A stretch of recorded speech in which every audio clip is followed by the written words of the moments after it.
안녕하세요. 복잡한 사건을 명쾌하게 파헤쳐보는 시간입니다. 오늘은 아이들 사이에서 흔히 일어날 수 있는 놀이가 어떻게 예상치 못한 법적 문제로까지 번질 수 있는지 실제 사례를 통해 한번 깊이 들여다보겠습니다. 네, 정말 그럴 수 있습니다. 오늘 우리가 다룰 사건이 바로 그 질문에 대한 생생한 답이 될 텐데요. 정말 평범하기 짝이 없던 친구 사이의 공놀이가 어떻게 부상으로 또 법률적인 검토로까지 이어졌는지 그 이야기를 지금부터 따라가 보시죠. 자, 어떤 순서로 살펴볼 거냐면요. 먼저 어떤 사고가 있었는지, 이게 왜 법적인 질문거리가 됐는지, 그리고 사건의 구체적인 내용은 어땠는지, 여기에 어떤 법률적 잣대가 적용됐는지, 그리고 가장 중요한 최종 결론은 무엇이었는지 차근차근 짚어보겠습니다. 이 이야기는요, 지난 3월 어느 날 오후 두 친구가 체육관에서 놀다가 벌어진 일에서부터 시작됩니다. 병원에 가보니 오른쪽 눈에 외상성 결막하 출혈이라는 진단이 나왔습니다. 이걸로 끝이 아니었어요. 퇴원하고 나서도 7월까지 4번이나 더 병원을 다녀야 했습니다. 결코 가벼운 부상이 아니었던 거죠. 자, 그럼 이 안타까운 사고가 어떻게 공식적인 법적 문제로 번지게 됐는지 그 과정을 한번 살펴보겠습니다. 다친 아이의 가족이 치료비 등으로 본격적으로 일이 커졌습니다. 이로써 이 사건의 핵심 질문이 아주 명확해졌습니다. 이건 그냥 놀다가 운 나쁘게 다친 사고일 뿐일까요? 아니면 누군가에게 법적으로 책임을 물을 수 있는 잘못이 있었던 걸까요? 정확한 판단을 내리려면 당연히 사건이 어떻게 벌어졌는지 그 사실관계부터 명확히 해야겠죠.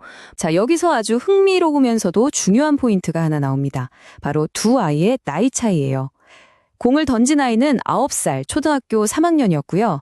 공에 맞아 다친 아이는 11살, 5학년형이었습니다. 이 나이 차이가 나중에 아주 중요한 판단 근거가 됩니다. 사고가 난 장소는 학교 체육관이었고요. 두 아이는 여기서 테니스 공으로 패치볼, 그러니까 공을 주고받는 놀이를 하고 있었습니다. 그런데 여기서 정말 결정적인 사실이 하나 밝혀집니다. 공이 직선으로 날아가서 바로 맞은 게 아니라는 거예요.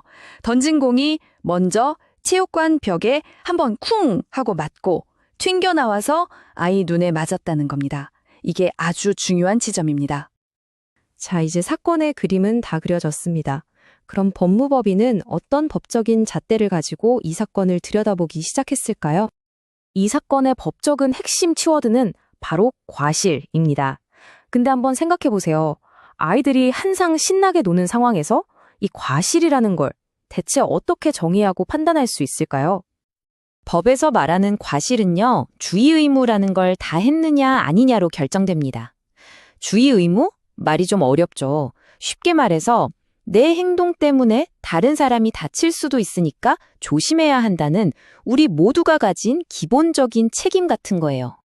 그리고 여기 대법원 판례에 정말 중요한 말이 나옵니다.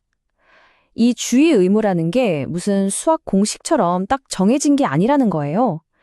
그때그때 그 구체적인 상황에 따라서 요구되는 조심성의 정도가 완전히 달라진다는 뜻입니다.